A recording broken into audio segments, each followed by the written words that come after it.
Hi everyone, it's Joel and Andy at Codebreak on the Stay Hungry podcast. Let's do it.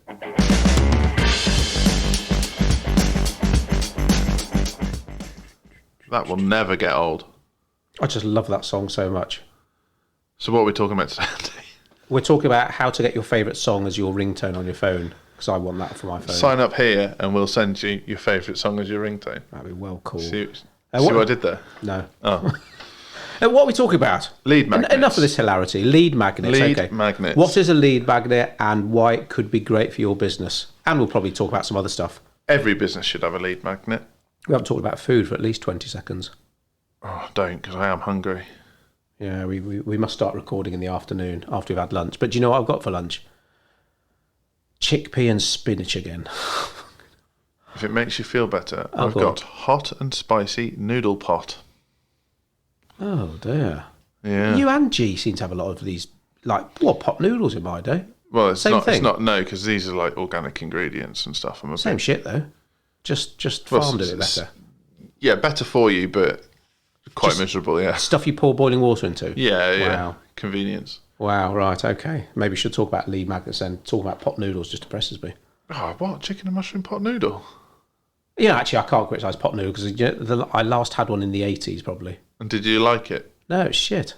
You're joking? No, but my mum. So because school lunches back in the day were literally shit and chips. You know, one day it was sausage and chips, next day it was fish and chips. Blah, blah. Yeah.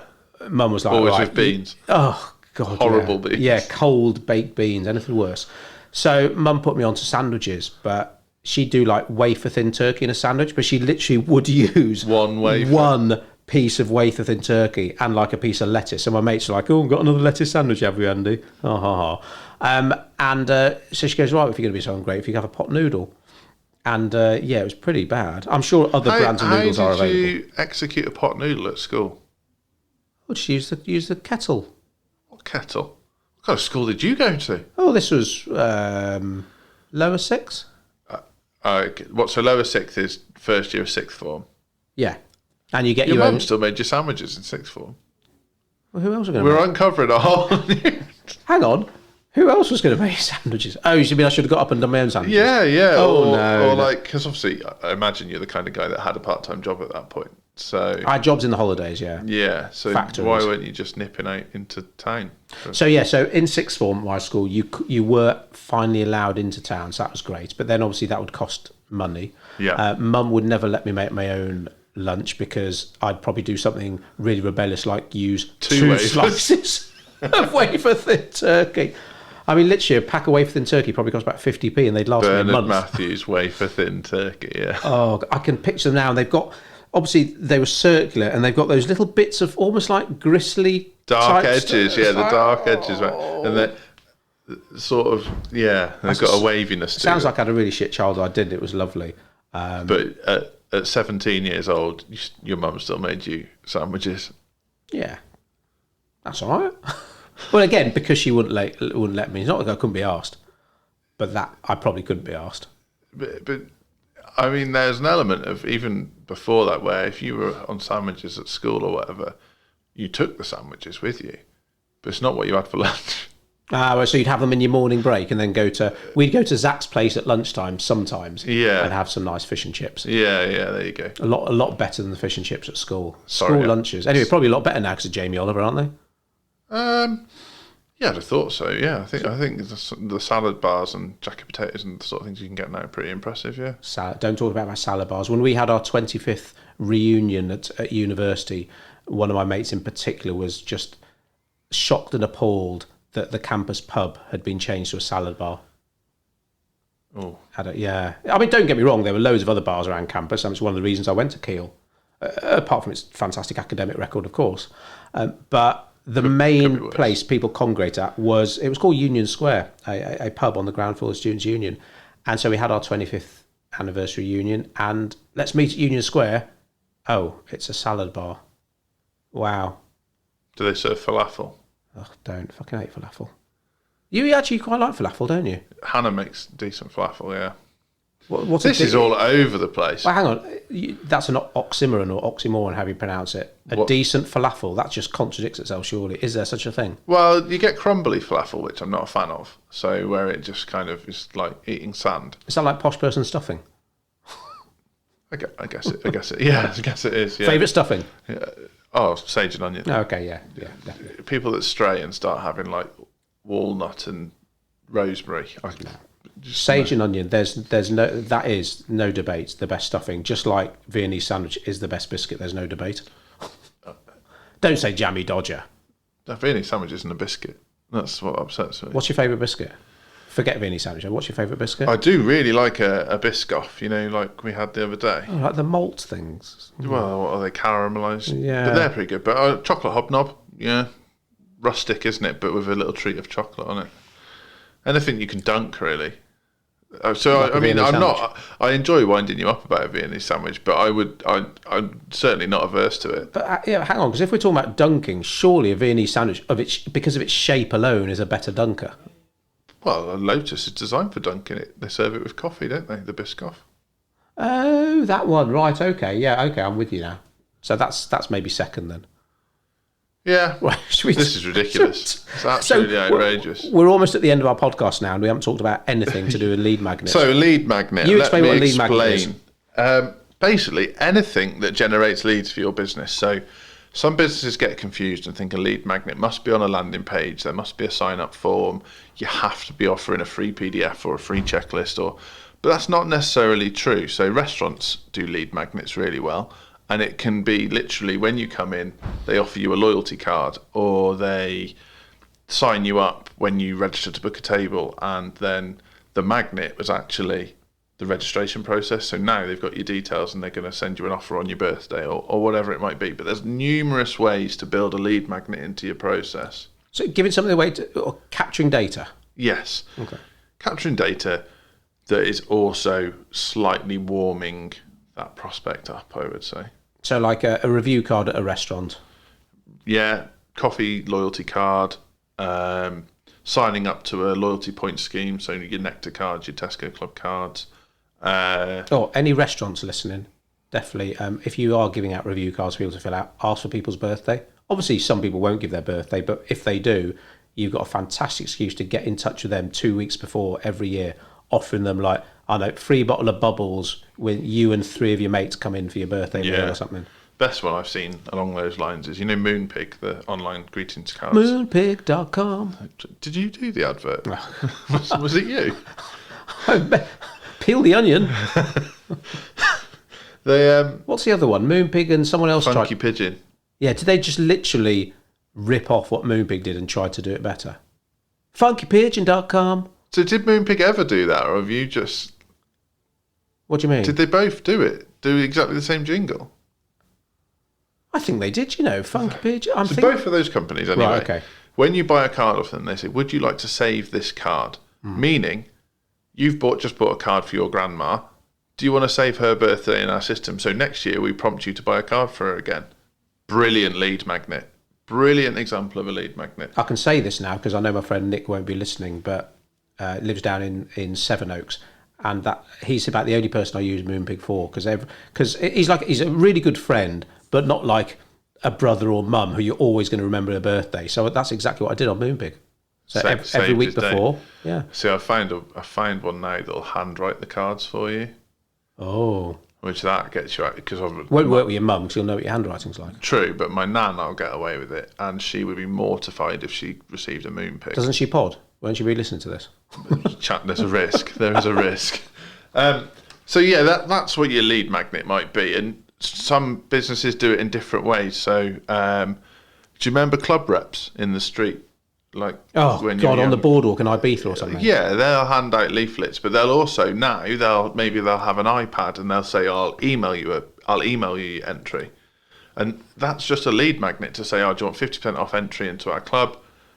I want your email in return. It's because of one of those reps. I still can't drink Long Island iced tea, and you've got a rash. Me and Emma literally got so battered because this rep offering these free Long Island iced teas. The best bit of this story isn't you weren't that young when that happened. Probably early 30s, is that? Yeah. I woke up on the balcony. Emma, well, I can't tell you where she woke up. And we just had to walk around the hotel for the rest of the week because it happened on our first night, like with our heads down in shame. Yeah, there's 4 measures of alcohol in the Long Island iced tea. Yeah, I mean, it's literally everything. Yeah. Vodka, tequila, rum, whiskey, probably. Just whatever they can chuck in. And obviously they don't really measure in some of these resorts. That's the other issue, is just fill the glass. That's one of the... I do like watching the barmen or bar women. Barmaids. What's a cocktail expert called? Mixologist. Yeah, there you go. Do you enjoy watching the mixologist? Because in obviously we know in the UK they'll measure it out to the nearest point of a millimetre. But yeah, like I said, there's just gay abandon. They just chuck the spirits in. There's no measuring up. So I love that. I feel like I get my money's worth now. Yeah, I'm into that. Not that we've been on holiday this year. So what would be a good lead magnet for a cocktail bar? Oh, good lead. Okay, that's interesting. So you can't do anything boring and vanilla like buy one get one free. How to make a mojito. Okay, someone might. If you're going to do something like that, you need to use hook words like secret and get the inside scoop on making the perfect mojito or something. Because if you just write sign up to our newsletter, sign up to receive our mojito recipe, guess what? People won't even stop to look. So there are certain words like just said secret that will hook people in. But something about what would you do? What would you give your email address in receipt for? And if it's to do with booze, okay, well, for me, it'd be like, if you're selling booze online, it'd be money off. So, okay, get our secret mojito recipe and also 10% off your first order. Yeah, and then if you're, I guess, an independent cocktail bar, it would be a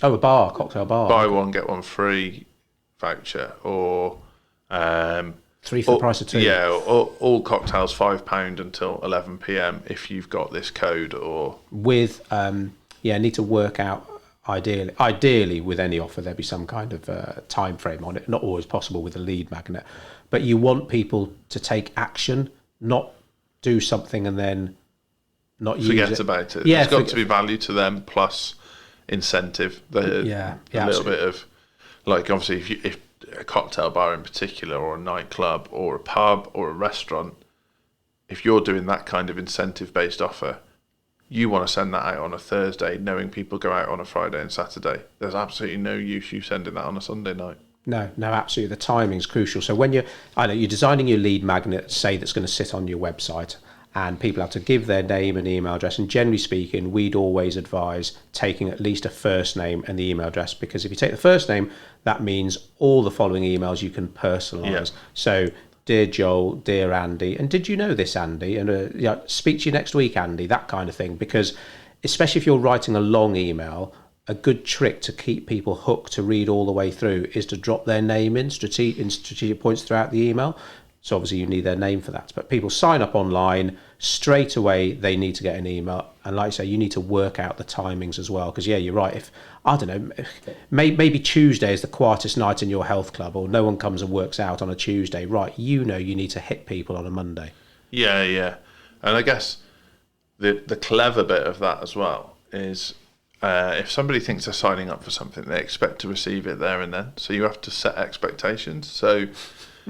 Maybe not. I'm just thinking about this client of ours that they love their newsletter. It was brilliant. They put in a lot of effort in their newsletter.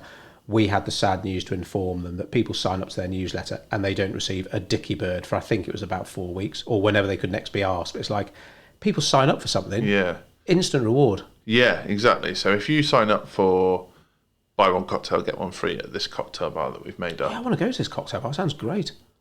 If you did sign up on a Sunday, but as the cocktail bar owner, you want people to come on the Friday and the Saturday where they're going to spend. That might not be the case. It might be you want people to come on a Monday and activate that offer because that's when you're quiet, and I get that. But if you're doing it to get people in on a Friday and Saturday and beat your competitors, you still need to acknowledge that sign up. Absolutely. So somebody still needs to receive him. Thanks very much for your sign up. Keep an eye on your inbox on Thursday. Is that your stomach then? Yeah. Did you get it through the headphones? We'll really need to start recording in the afternoon. So, of course, what we haven't discussed, favourite cocktail? Oh, So Hannah had a porn star martini yesterday. And Yes. that was good. I think mine's a mojito. But you could down them in one though. They're so bloody small and sweet, so they're easy. Yeah. Where? Oh yeah. no, I'm sorry. I'm thinking about espresso martini. What's a porn? Okay. So a porn star martini is passion fruit, I think. So is that the tenuous link between calling it a porn star and having passion fruit in it? I guess so. It comes with a little shot of bubbles that you either neck or pour into it. Because that's obviously a great hook, isn't it? Porn star. Suddenly, people are going to stop scrolling. Oh, what's that? So whoever thought of that? Well, yeah, like multiple screaming orgasm. That was one, wasn't it? When back in the day. I don't, you Oh, don't see sex that on the one beach and all that. Yeah. Drink responsibly, kids. Obviously. Yeah. What's in a porn star martini then? Passion fruit and. I think that's the main thing. It's a passion fruit martini, and you pour bubbles in it. Oh right, okay. Or shot the bubbles and then neck it. I think. Have you had an espresso martini? Yeah, so espresso. That's Hannah's. Mine is either espresso martini, but they keep me up at night, so they're a daytime drink, which is a bit of a worry. Like our new coffee machine here. Strong stuff. Yeah, I had one today. I bet I had some milk to this. But a mojito, a really good mojito is amazing. A bad mojito is shit, but a really good mojito with like crushed ice. Is that brown sugar, rum, and mint and yeah, shit at the top, isn't it? yeah.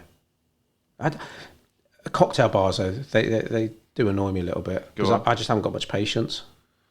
You can pour a pint in like a few seconds. The trick is to obviously order a pint or a short for your first drink, and then order the cocktail and go and sit down, and they bring the cocktails over. Yeah, I couldn't stand it. Those days are long gone now, standing at a bar waiting to get served and always having the very pretty lady next to you getting served first. On honeymoon, it was good because we went to a decent place. If they saw your cocktail getting low, they just replaced it. Oh, Joel, now you're talking. Oh, that must be like magic. Yeah, because you paid like premium decent, service? Yeah, premium service. But if they saw you getting low, they just replaced it, and then.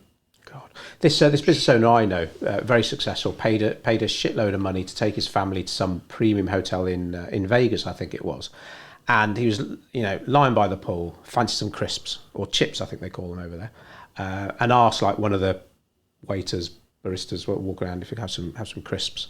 No, he said, oh yeah, you can, but you need to go into the hotel to the other bar and ask the barman there, and he's like, oh my God, I've just dropped thousands of pounds to stay at this, and I've just got to go and get my own crisps. And he was outraged, never go there again. Now, you might be listening thinking, well, lazy bastard. But it's like, if you've paid 100 quid for this week's holiday, understand it. But if you've paid an absolute fortune, and if you've paid a decent amount for your honeymoon, then, I mean, I'm not saying it should be expected, but that's really good, though, to someone be looking over and think, right, Joel's running low, let's go and top him up. That's wonderful. I mean, Did you spend the honeymoon drunk? This was the end of our honeymoon, so we had the luxury at the end, and one because we absolutely could not have afforded to have done that for 2 weeks, but yeah, I wanted to go somewhere amazing, and it was an eco resort, but I knew it was something we'll never do again. Well, no, I couldn't justify it, but I just wanted to see kind of, and this is really sad, but from a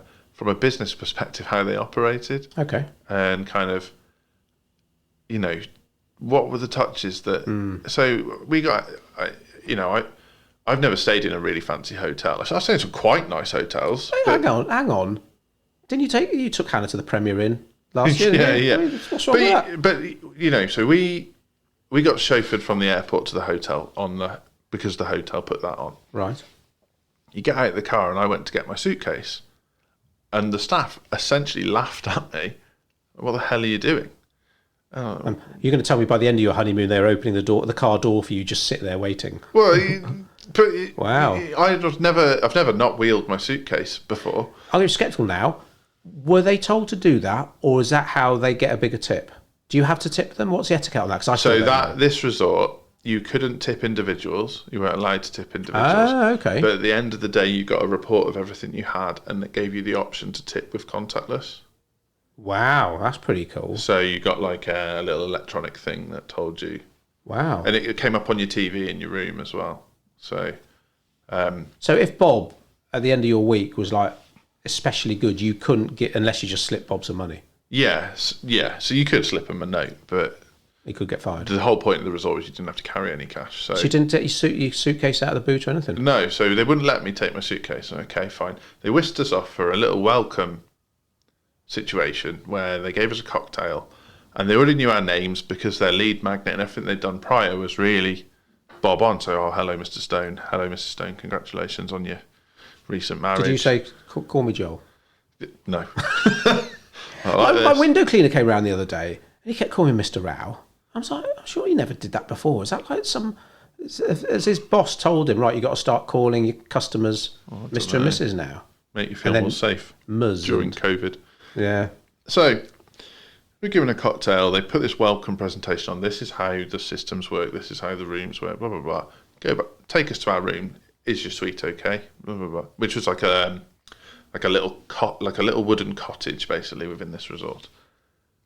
We've already unpacked your suitcases and put it all in the drawers. Hang on. What about all your dodgy night attire?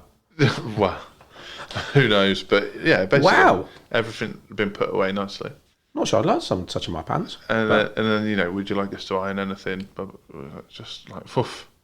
Bloody hell. So, I've never stayed somewhere they've literally unpacked. Yeah, so and then every evening they said, don't be in your room between 8 and 10 because we come and dress the rooms ready for night time. Put petals on the bed and stuff. Yeah, basically, yeah. And put mozzie nets up and change the aircon setting from freezing bloody cold to slightly less than freezing bloody cold. And I can't believe you get all this in Western Supermare. Yeah, I know. Brilliant. So I finished my beach ride on the donkey and then went to bed. Oh, God, I'm going to have to up my game with Emma then. No, it was awesome. But what you're saying, some of these things, if you think about it, they're very thoughtful and amazing. But cost very little. Yeah. That's like taking someone's case or looking across the bar and noticing that your drink's running low doesn't cost much. So this isn't quite a lead magnet, but the whole thing, although we couldn't spend any money there because it was all included, they're trying to get a bigger tip out of you all the time, and fine. So then you go to the bar the following day, and they say, "Oh, hello, Mr. Stone." They all knew there was new names, so hello, Mr. Stone, or hello, Joel, depending. How many guests were there? I think maybe 200. And they knew your name? Yeah. They always, whether it comes up on the screen in front of them or whatever, because you're wearing a wristband with a chip in it. Oh, okay. So you walk into, hello, Mr. Stone, hello, Mr. Stone. Did you enjoy your cocktail yesterday? Yeah, it was lovely, thanks. Well, I've made you another one. Bloody hell. And then it's like, or did you want to try something else? Well, can I try an espresso martini? Yeah, sure, yeah. And then the next time you go in, espresso martini. So are loads of people, do you think, listening to this going, well, that's what loads of nice hotels are like. It's just me and you, the fact that we've never been to a hotel like that before. I hadn't even done long haul since my honeymoon. That was bloody 20 years ago. Yeah, I've never experienced anything like it before. But I go to Premier Inn and they ask if I want another sausage. I think, bloody hell, this is good service. Don't you serve yourself? Yes, so some of them you do, but not all Premier Inns, because not all ones have the public. I was going to say, I bet they don't anymore. Because probably can't do now. Yeah. But my mate down Reading Way, his boiler's packed up, so him and his family can't shower, so they moved into a Premier Inn. He's like, best 30 quid a night ever spent. Yes. It just literally. I'm very clean and tidy. So he WhatsApped me. I said, hope you're getting the breakfast. Straight away, sent back a picture of his food. Loves it. Loves a Premier Inn. But the Premier on the in terms of profitability, that's another good one, because generally speaking, you know what you get. No matter where you stay at a Premier Inn, obviously you can't account for noise levels and stuff, but you know what you're getting. And they're very good with their offers once you're in their funnel. Premier Inn, generally speaking, when it comes to offers, I tell our guys to look at Sainsbury's and Boots. But in terms of hospitality, yeah, indeed, Premier Inn is a good one to look at, because so many people, you mentioned special offer, and they think, oh, I'm not bloody giving things away. And they look at offers as in just taking money off their bottom line, which something like 10% is. Now, obviously, depending on what your margins are, 10% could work. At the moment, 10%, is that enough? When you're walking down the high street and you're seeing signs everywhere saying 75% off. But generally speaking, a creative offer works. So Sainsbury's and Boots are really good at this, where you go into, Boots to buy some toothpaste, and you come out with dental floss, mouthwash, a new toothbrush, everything, because they've got a 3 for 2, or spend 20 quid, get this free. Yeah. Those kind of offers are different. They don't just take money off your bottom line, because ultimately you walk out of Boots and spent 30 quid when you only went in to spend 10. Yeah. And it's just I good appreciate good things that. for a lead magnet. And I think with Premier Inn, they do it. Their pricing is time dependent, so demand dependent. Sorry. So if a Friday's looking really busy for Premier Inn, the price of per room will inflate, and it can get from anything from like literally 20 quid to 150 quid, depending on where it is in the UK. But if they see that a Tuesday or a Wednesday is really, really quiet, very quickly they'll be like, oh, Mr. Rao came here on a Tuesday last year. We should push this under his nose, 35 quid a night. And that obviously that's once that you're in the funnel. That's post lead magnet. So the original lead magnet was probably get a room for 29 quid or something. That tends to be the one they pull. We're going to be talking about this a lot, guys, on our podcast, videos, blogs and stuff, because we talk about social media a lot, and obviously social media is of huge importance to most businesses, and social media is unlikely to go tits up overnight. So, but if it did, obviously most businesses would be in serious trouble. But getting a lead magnet, getting an email database in place and staying in touch with your email database is of so much importance. Again, we're going to be talking about it a lot because it puts you in control. As wonderful as Facebook is, Mark Zuckerberg could change his mind about something overnight, and suddenly your posts that were being engaged with by 1,000 people, suddenly, why are only 50 people now engaging? I haven't done anything different. Facebook is not your property. You get those email addresses legally. You can send emails out. Email is not dead, contrary to popular belief. In business, it has become quite a poorly used and underused tool. Yeah, it's an opportunity. It's an opportunity. The flexibility and opportunity you have is massive, and not many marketing agencies are talking about this. So, but email, we are. Rest assured. Email, SMS, direct mail, any form of communication where you can put yourself in front of somebody. Direct mail. Yeah, good one. And obviously lead magnets feed into that. And I don't get anything nice in the post anymore, just bills. So you imagine when I do get something nice, like the impact.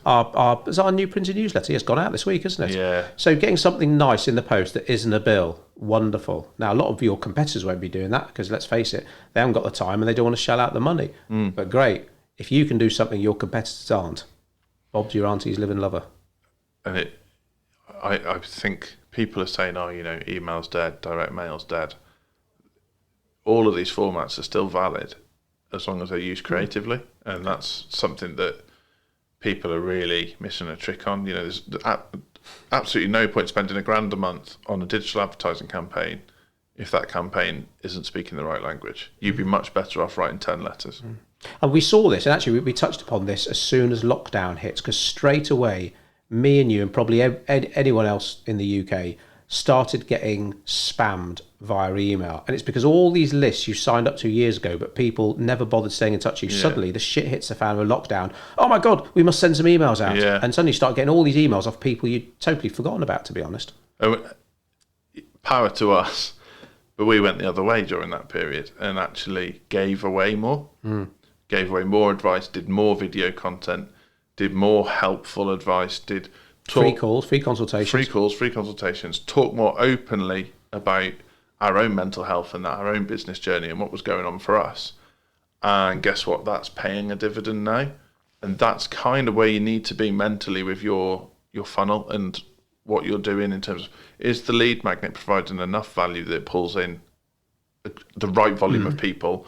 And then is your funnel providing the right level of value that a percentage of those people will warm up and become customers? And what you're doing is you're finding people who know they have a need, showcasing to them that you can help solve that need, backing that up with your knowledge, expertise, case studies, testimonials. And by that point, you'll be getting down to the people who really, really want to work with you. And that is just something that a lot of other marketing agencies aren't doing. And also a lot of companies are just, it's not on their radar as a way to attract people. They just want people to go to their website and make an inquiry, and that isn't going to happen. I just honestly think a lot of business owners out there, they just look at marketing as something to do when the shit hits the fan.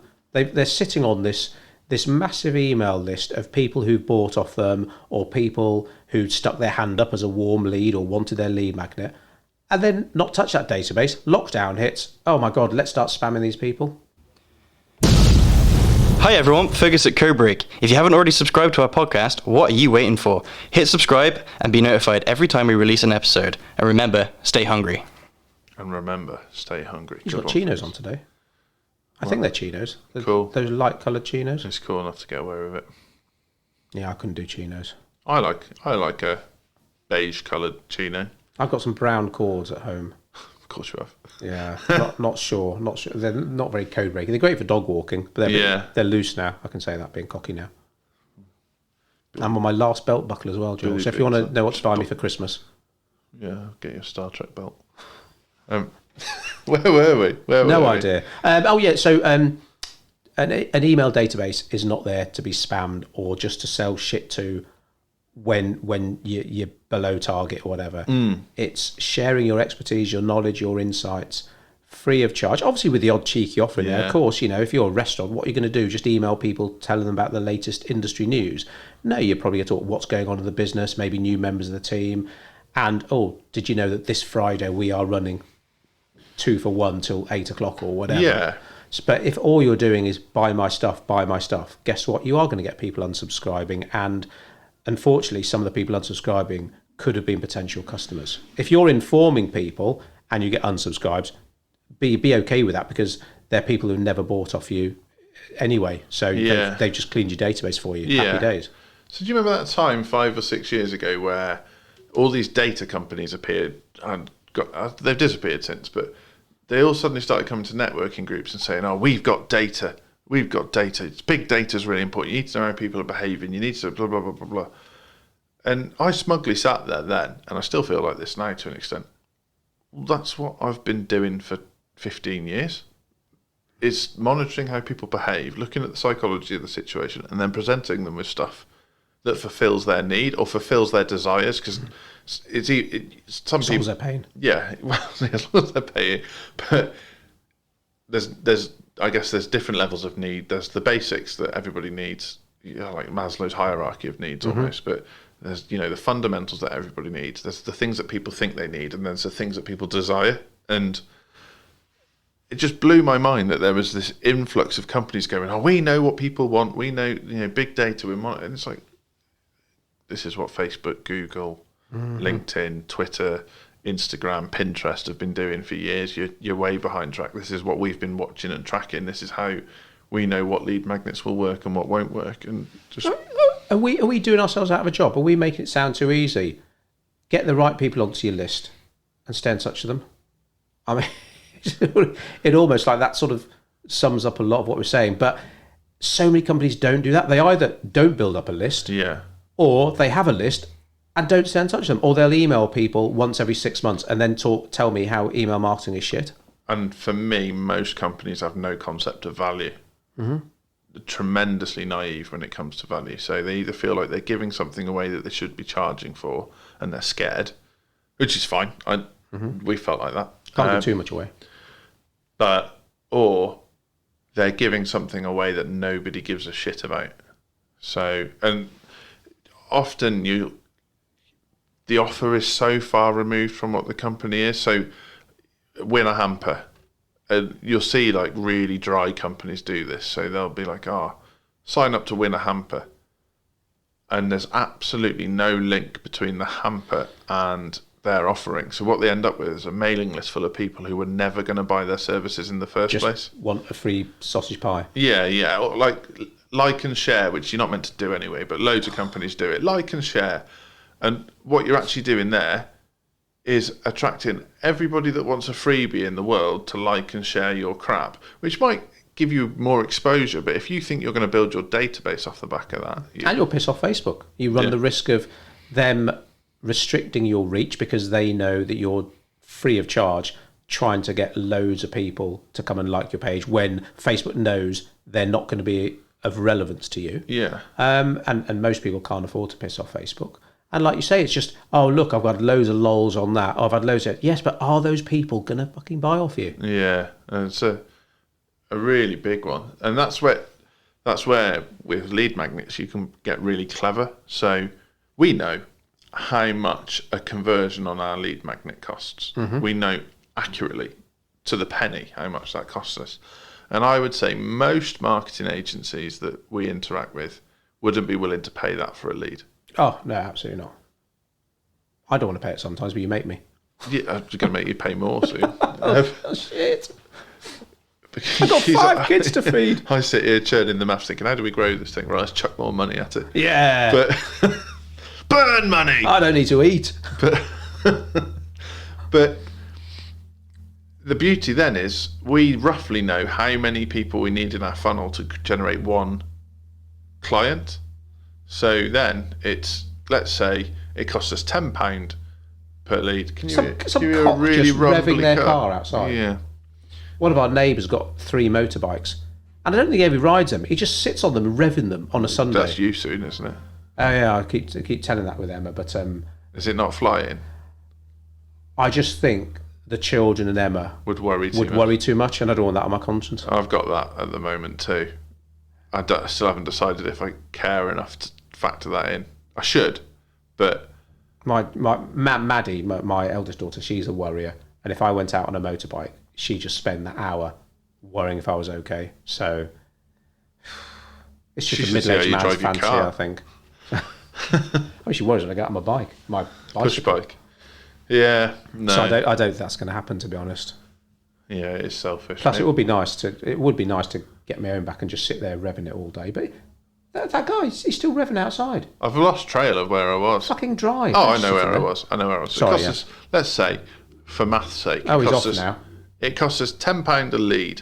So every time someone signs up to our lead magnet, costs us £10. £10. And then for every 100 people in our funnel, let's say 5 convert into an inquiry, of which 2 become a client. Mm-hmm.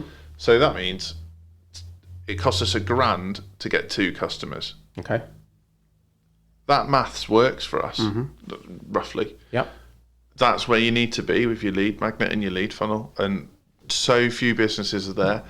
They just look at the front end cost. I'm not paying that much. And if you said to most businesses that charge a decent whack, if you said to them, it's going to cost you £500 per new customer, get lost. They just wouldn't do it. No. Absolutely, don't get me wrong. We all want to pay the least amount of money to get the right sort of customer. Yeah. But then life doesn't work like that. If you phrase it, okay, that customer will be worth $25,000 to you in the first 12 months, and it'll cost you £500 to get them, then they start to twitch a little bit. Or, that customer will be worth £500 to you in the first 12 months, and it's going to cost you £50 to get them. Again, they'd be like, oh, okay, that's different. I'm interested now. If business owners want accountability, because that's always been the thing about marketing, isn't it? Oh, I know half it work, I just don't know which half. If you want that kind of accountability, these maths are important. Otherwise, there's no point. Just throw loads of money, just throw loads of shit at the wall and hope some of it will stick. Yeah, and I think businesses forget just how many inquiries they get that they don't convert. How many inquiries they get that don't get dealt with. Yes. So that's another thing about lead magnets. Like we've said, they need an email straight away to let them know they've been acknowledged, they've been dealt with. Because so many businesses... I mean, how many times have we tried to give our money away? We want, I don't know, some plastering doing in the office or whatever it might be. And no one gets back to you. Yeah. So if you're getting people to email, or you want to text people, or you want them to call you. I mean, so many businesses, they'll do a form of marketing where the only call to action is to phone. So why are you paying for your ads to get shown at 9 o'clock at night? Yeah, Because people are going to know, well, the office isn't going to be open at 9 o'clock at night. I'll call them tomorrow morning. Guess what? They've forgotten, or life has gotten in the way. So yeah, and I've seen some companies do the opposite of that and do it really well, where their ads 9 to 5, let's say call this number, and it's literally a call now button. So it might be Google, might be Facebook ads. But when it reaches 5 o'clock, it says message us now, and it takes you to a messenger bot that's very clever and feels like you're talking to a real person. But you don't, because there are business owners out there that 9 to 5, they are flat out in their business. And actually the only way you're ever going to get them is in an evening or a weekend. So what can you engineer into your process that can still communicate with them and feel like that they're coming on board? There is technology out there, and to be honest, people out there, virtual PAs, call answering services. There are solutions out there, because people just don't like waiting. Yeah. If they're going to call you up and the only option is to leave a voicemail, for example, we know that 80% of people can't be asked to leave a voicemail. Yeah. So what are you going to do when you come in the office the next day? You're going to check how many missed calls you have and Google those numbers to find out whether they were inquiries or they're just sales calls, and then call that person back. And of course, by then they've moved on to one of your competitors. Yeah. So that's the first thing, isn't it? With any form of marketing, make sure the call to action is clear and that it's getting monitored and handled. Yeah. I was speaking to someone the other day, and they're going to install a phone system, and they're a one-man operation, a very, very effectively run one-man operation. But they're going to install a phone system. If your call is about such and such, please press 1. If your call is about such and such, please. And in his mind, that was going to make him appear like a more established business. And I said, have you considered how much that's going to piss people off? What do you mean? Like, by the time if I need number 6 in that list, I'm gone. I'm gone. And he was like, "Oh, I didn't think of that." I was like, "Far better for you to just have a good voicemail." And oh, right, cheers, thanks, because the VoIP company wanted to sell me this multi-option. Yeah, well, time to get stuffed. God, yeah. Oh yeah, I'd wait till option 2. Maybe that's about it, and get a bit bored. It's like, do you remember when you tried to book cinema tickets? That's what it reminds me of. Oh God. Our team won't know that pain. No. But when you had to ring the box office, speak to a really shit robot too. So when you said yes, it thought you said no, and when you said no, it thought you said yes. Multi-choice phone lines just remind me of the pain of ringing what was UCI back in the day. UCI. That's what made me feel old the other day. I was talking to Sophie, one of our clients, very successful sports performance company, and talk about bikes. We're both watching the Tour de France, of course. Rest day today though, so it's a shame. Back on tomorrow, and I turned about the bikes. I said when I got my first racing bike, and you know the gears were down there. She goes, well, "What do you mean the gears were down there?" I says, "Well, when the 2 gear levers were on the down tube, on the frame." She had no idea what I was talking about because she's only grown up with gears on the handlebars. I've still got a bike in my garage with gears there. Yeah, and I was trying to explain it to her, and she was like, "No, I don't know what you mean." Can you not buy bikes still with the gears there? Well, you can if you go into a 1980 shop. I don't think you can. It's dangerous. Growing up, we had knocking around a Claude Butler racing bike, and the gears were definitely on the lower half of the frame. Yeah, that was when I was a kid. They were the only bikes. I think gears on the handlebars didn't come in until at least the 90s. And even then, they were the clicky ones above the handlebars. Where now they're just one of Emma's friends. She's got never had a bike before, or not since she was a kid. Wants to get into biking now. She's one of those just goes out and spends a shitload of money on scary amounts on the very. So she's got the like electric gear things. So instead of like moving a handle like an inch, she just presses a button. I'm like, oh my God. I mean, she's dropped about $4,500 on this bike. Oh, I thought you were going to say she's dropped about 4.5 stone, at which point I was going to say, no. Well, fair play. I think that's her goal. But for $4,500, you want to lose that, wouldn't you? But it's like, yeah, just everyone knows someone like that, don't they? We've got a family friend who every 6 months has a new obsession. Ah, okay. But the spend, the amount they spend on so I think it was taiko drumming was one of his obsessions, and he bought a very expensive Japanese drum. And then his new one is ornithology, so he's bought a really expensive telescope, really expensive binoculars. It's just like, oh my God. But we see this in business a lot, don't we? Remember, we used to have a client called Mark, can't say her surname, but everyone used to call him Magpie Mark. Because as entrepreneurs, by their very nature, sort of tempted by the next shiny new thing. What else can I do? Because I don't just want, to be honest, sound thinking, I don't just want one single revenue stream. But to go from, look, everyone's doing Facebook ads. Oh shit, right, I must do Facebook ads. I'm going to drop $5,000 a day on Facebook ads. It's like, no, just calm down. Let's plan. Yeah, let's have a plan. Let's have a strategy. As much as I hate using the word strategy, let's think about it. I've gone through that. I wanted to take up biking during lockdown because I had no really other form of exercise, and I live in a very hilly, picturesque part of the world. So it was sort of Telford. Where I live is lovely. I think picturesque is stretching it, Joel. I live in a nature reserve. By the power station. The power station's been demolished. Oh, what a shame that was. But we love the power station. Do you know why? Because that won us the Christmas quiz. Compared to Redditch, I live in a bloody picturesque part of the world. So, surrounded by nature reserves, the Wrekin, nice things to ride my bike Merthyr on. Tydfil. Just back off. Right. Bridge End. You can't just. We'll have no one left to listen to the podcast. Sorry to all our Welsh listeners. I am half Welsh, I can say that. Oh, yes. North Wales, that's normally his proper get-out Welsh. card. Proper Welsh, not South. Plays the race card and it's either Welsh or Indian every time. Right. Got to have some benefit, apart from the dark skin and fantastic singing voice. Like a modern day Tom Jones over there. I don't even know where I'm going. Anyway, basically, what I didn't do was spend an absolute fortune on a bike because I thought, if I don't like this... How much do you spend? Can you tell me? £400, I think. Well, that's decent. It's a decent one. But you can drop thousands. Yeah, so I wanted a bike that if I rode down a hill, it wasn't going to fall apart. It could take some stick. So is it a hybrid or is it a mountain? No, it's a mountain bike with just front. No. It's got mountain bike tyres. Right. And just front forks, so it's not a full suspension mountain bike because I wanted to be able to actually ride it. I can lock the forks. So is it knackering on the road then if it's a mountain bike? Is it quite hard going? Yeah, so there's a big part of one of my rides that's very flat, right, and that's the hardest part of my ride because it's on a smooth path and there's quite a lot of drag. Right, okay. But then early on that ride, I go down a really, really rough track, and I'm just quite glad to cling on. So it's swing on right.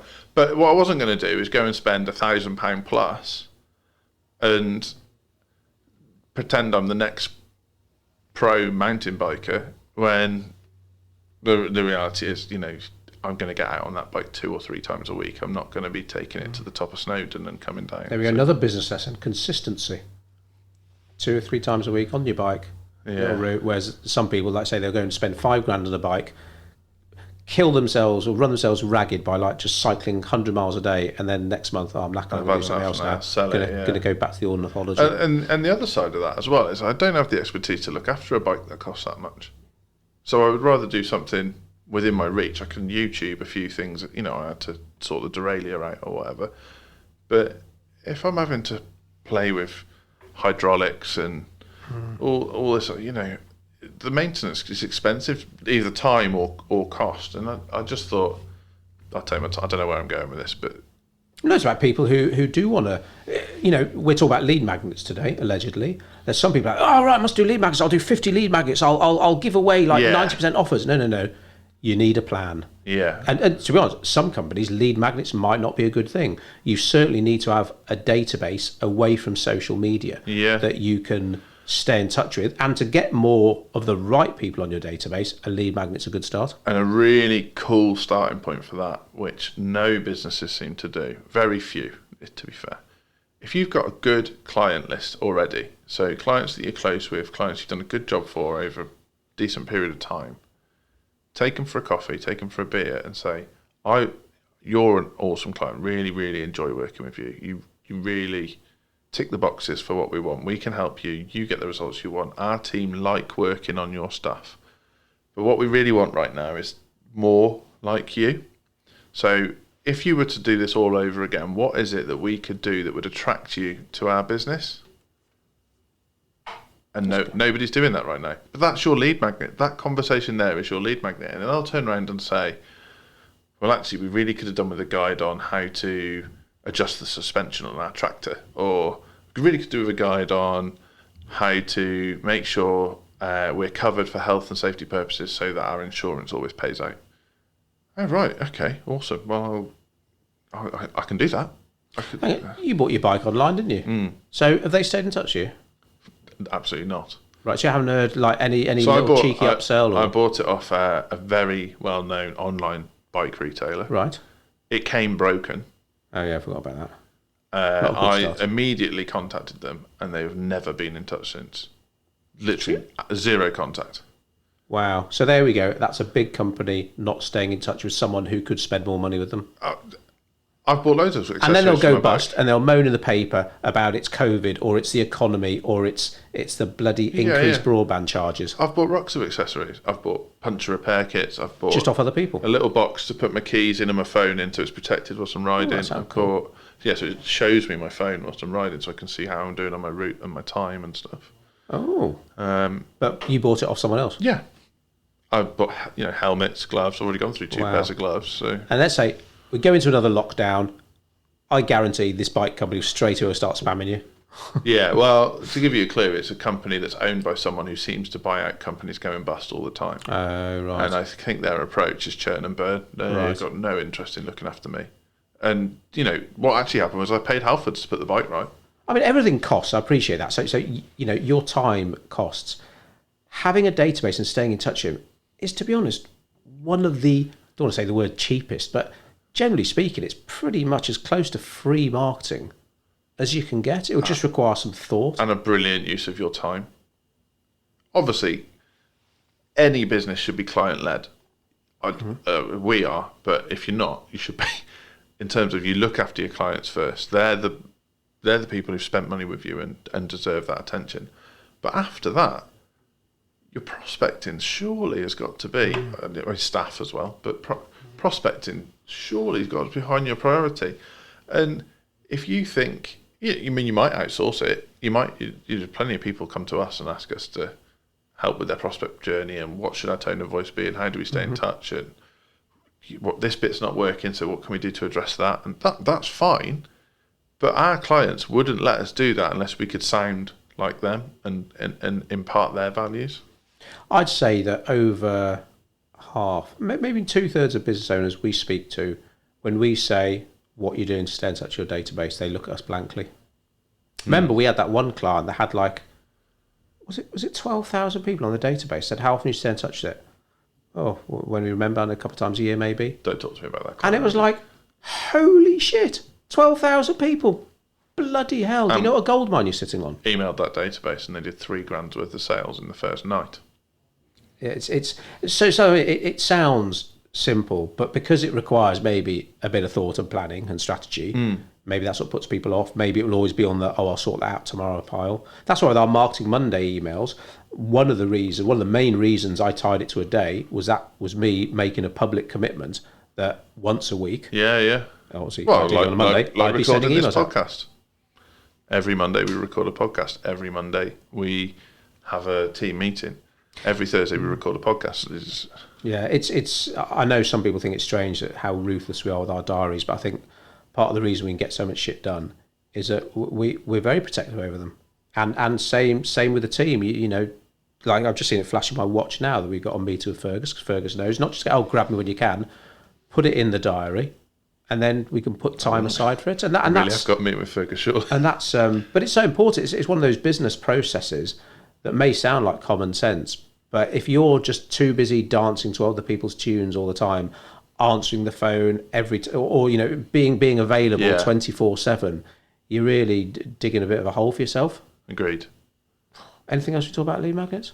What are your favourites? What's the best one you've ever seen? Oh, best one. Oh God, that's a good question. I'm trying to think off the top of my bloody head.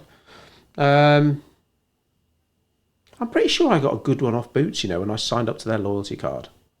I've got to be honest. The loyalty card itself, it does seem to be really good value for money. You seem to be able to rack up points really quickly. But then I've got to be our Amex card. I mean, we've got quite a few points on that now. Stop telling people. It's like, oh, that's quite sexy. People listen to this. Generally speaking, if we're talking B2B, I'm trying to remember the guy's name now. He's a copywriter based over in Canada, and he's got like a copywriting hacks PDF, and it was awesome. So straight away, when I signed up to this free copywriting hacks PDF, so straight away I got an email with a link on it. Brilliant, job done. But I also got sent a little cheeky upsell that I also did. This other guy, it's just $5, blah, blah, blah, blah. And I signed up to that. $5 was $5. But I think, oh, God, if he's got, 100 people a day signing up and giving him $5. Why are we doing that? Shit, I just suddenly thought, why are we selling something like that? But that was really good because I think it was a Facebook ad. So he got his targeting right, knew I'd be interested in copywriting. It was a very good landing page you got taken to. You didn't get taken through to a page on his website where you could then go off and look at other pages. Yeah. It was a landing page solely dedicated to this copywriting PDF and how it can help solve your pain, and a couple of testimonials. Wow, this guy seems to know stuff. Email, job done. And straight away, like I say, I got the link to this PDF that did deliver on what he promised. Yeah. So that sounds basic. It doesn't sound very special, but to be honest, because so many people do it wrong so often, it was good. That was a really cool one. Yeah, and so, some good copywriting hacks in there. I mean, we know, let's face it, quite a bit about copywriting, but always willing to learn. About you? Well, It's going to be booze related. No, Oh. you should say that like I drink a lot. Isn't that a mojito next to the mixing? I wish. It's Monday, Andy. Come on, let's behave. Ready mixed cocktails. What do you think? No, not for me. Okay, fair enough. Save a lot of time though. But isn't a lot of the joy in making it? No, the joy of drinking it. Do you feel like that about eating too? Because Yeah. I love cooking. So But you love going out. yeah, but it's a different experience, isn't it? I don't know. Some people say it relaxes them cooking, and that's great. It relaxes me Until it goes wrong. watching telly as someone else does the cooking. Okay. Well, yeah, no, I find it quite mindful. I think it's... Anyway, this is an obvious one, and they all do it, but Netflix, their lead magnet, 1 month free. Oh, okay. Simple. Lets me test what it is. Obviously, they know that they've absolutely nailed it behind the scenes. I quite like Netflix, but I'm still not sure. Can I have the second month free? Well, No. Here's a deal. What you'll actually find though is when you try and cancel it, they'll stick you another offer. Netflix or Sky?